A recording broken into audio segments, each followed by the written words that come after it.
You'd have to say, even with my trade-in of DC last night, it was very positive compared to last week, that's for sure, with Manu's 15, Teddy's 22. So a big bounce back, like predicted, and you can't keep these champions down for too long. And that's basically what it is with Manu there, is that he's a great scorer in fantasy. Obviously, in the center position, he's a little bit more up and down based on his scores at, especially in fullback. He's very consistent there. Six he was a little bit up and down as well.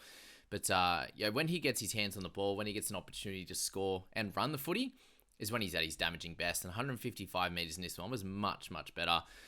They gave him early ball a little bit more and gave him a chance to sort of get himself in the game. And then, when the play the ball is down his side, that's where you end up with that try. You can just see things that a lot of other footy players can't. Similar to that of a Cody Walker or something like that. The instincts are very much there, especially to run the footy. Walker has better hands and has instincts running but also passing. That's why he's one of the elites. But Manu, this is where he can be really damaging. And a 68 in this one, just with the one try, is exactly what we needed after the 15 last week. So a beautiful bounce back. We've got him at a 40 odd average now across the 2 weeks, and we can't you can't really hope for much more with him on that one. Similar to that with Tedesco. So obviously got some defensive stats in this one with a turnover tackle and a couple of try saves. Obviously that 9-pointer earlier on in the game. Thankfully they did end up giving that to him. They took away, he had a second turnover tackle, I believe. They changed that to a try saver and gave him the other one as well. So that worked out well for updates and a nice 63 for him. Exactly what we needed after a 22. So again, you got them over the last 2 weeks with a low 40s average, which we can cop. And then hopefully from here, against, again, some of those easier teams like we saw with Eagles tonight, they can continue to score well. My main issue now being Garrick, he ended up scoring well. They gave him some good updates, thankfully. But he was on 33 with a couple of minutes to go. He got an offload late. Yes, that the big updates there. I think 9 in updates. He was 39 overnight. My worry for Garrick now and DCE is that Lodge has gone down. Unfortunate for him, ACL. He's on a train and trial and looks like there's a good chance that he might not pick up a team next year. Or it's going to be sort of midway through next year, be a bit of a strange one. He might grab something. But tough one for him. They're trying to fight for a contract there and wasn't able to get one before that. And he's obviously been very, very solid in the couple of games that he has played for Manly. And those that brought him in, very, very upsetting, obviously. But another forward down just gives them a really, really tough chance of, I think, actually fighting for any type of final spot. They did need to win this game. But even going forward, even against those easier teams they're going to be playing, the Dogs and the like there, after having Penrith next week, I am a little bit worried about all those guys. So a bit frustrating now in the end that I've grabbed DCE, because that one extra forward that goes down just really hurts them, especially when he gives them some plenty of good go forward there. Schuster had a couple of decent plays at the end, but again, that was well into the second half and didn't really help anyone. Olukwatu, a lovely try assist there. Ended up with the turnover tackle try saver as well. So a couple of big plays as well got Olukwatu over the line, which was really, really good. Billy Smith, 58 for him. So, of course, the last couple of weeks, he's actually been much better and is actually making a little bit of cash now. So, a line breaker try and obviously a try assist as well to go along with 3 offloads and 6 tackle breaks. It's much more like how he was going the first few games before we picked him up. So, frustrating for non-owners. But if you're still owning him and playing him, happy days to you. So, Willie with the 54. So, after a low one last week, for those that did grab him, I don't believe there was many, but I know there was a few. He ends up with a good score of 54. Wong with a 49, so the very cheap price of 242. If you used him as a cash out player this week, or you looped him, or whatever you decide to do, then that worked out great for you at the 242k with 49 points, 55 tackles and 74 meters, so 62 in base. Very, very good, but obviously lots of negatives on that front with errors and penalties. So still plenty to work on for Wong to become a regular first grader, which is very fair for a young fella. Garrick just continues to go along with his work. Nothing really happened for him, to be honest with you, in this game. He did end up with the line break in the second half, but in that first 20 minutes or so, he hardly touched the ball. So to be able to get to 48, it's very impressive, and it just shows the consistency that he can provide. Didn't play well last week with the 42, got a try in support, and then a 48 with basically nothing this week. Just just going about his work. Not even massive run meters either. Not even the 200 run meters. Still able to get the 48, which is lovely.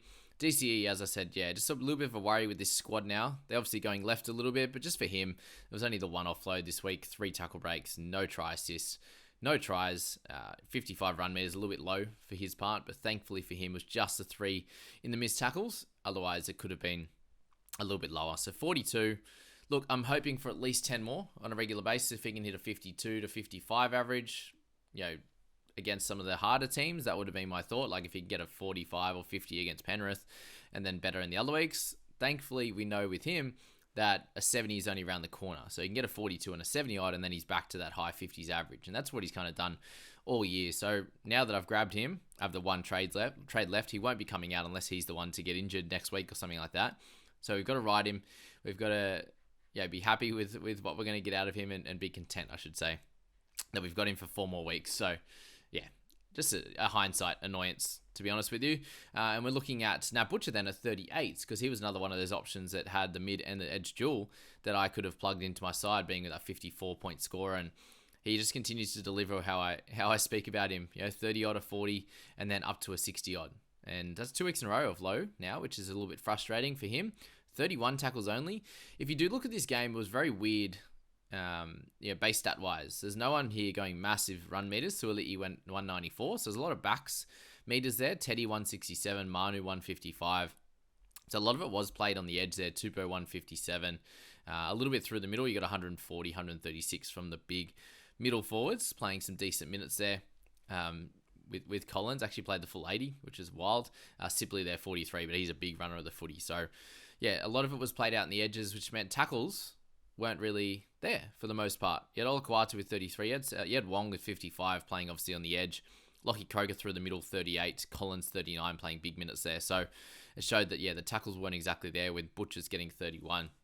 So that's just something to note as well, that, DCE will get into the 20s regularly, and you do see a lot of errors in this game. So even all the guys up top, 2 errors, 3, 1, 1, 1, and then obviously plenty down below, 3s and 4s for Saab and stuff like that. So yeah, it's just something to note with this type of game, that it just wasn't perfect for base stats, which some other games are. Jake Trbojevic, that's the pinnacle of that. 33 tackles for him and 4 misses, 86 run meters. So 30 and 80 minutes is pretty tough to get that in the middle, actually, to be honest with you, for someone that good. Brandon Smith, so whoever fell for the trap again, I am sorry. I was very worried about him. I definitely would have preferred Api Coruscant, which we spoke about. But yeah, he was an extra 12k on Brandon Smith, and you get the mid duel as well. But yeah, the worry then ended up being Sandon Smith coming off and playing some minutes in the hooking position, which is wild. I thought Turpin would be there for sure, but he must be. I don't know, for them to not play Turpin and play Sandon instead as the backup hooker, like surely Turpin's ribs or whatever's going on is not right for him to end up in that position. Very, very strange. Yeah, with Sandon playing the 33 instead of Smith there playing the bigger minutes. So Kohler ended up with the try, but back to his normal scoring output. Yeah, just had that couple of weeks of a big standout, and then he's back to the poorness, unfortunately.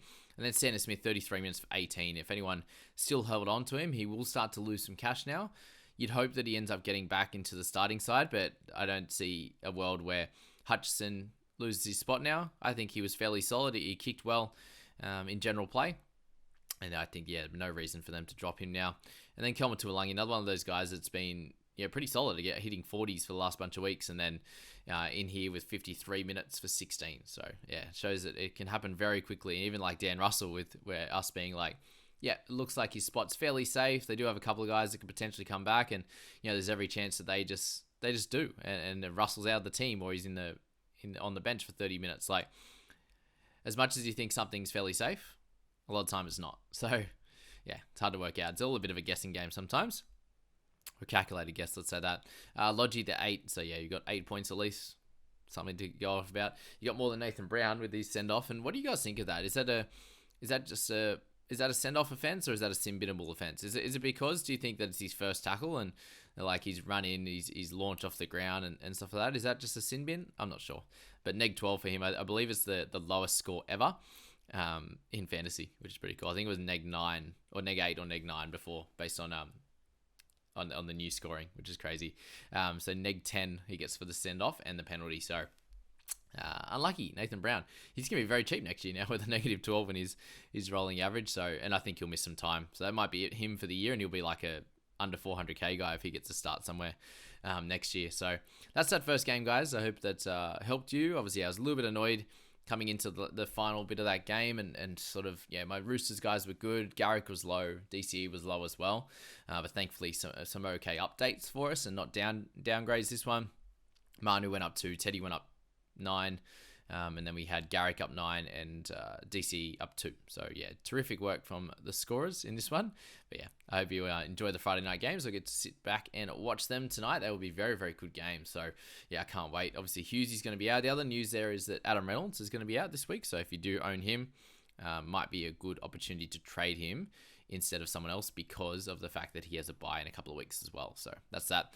Good luck, guys, and we'll see you later.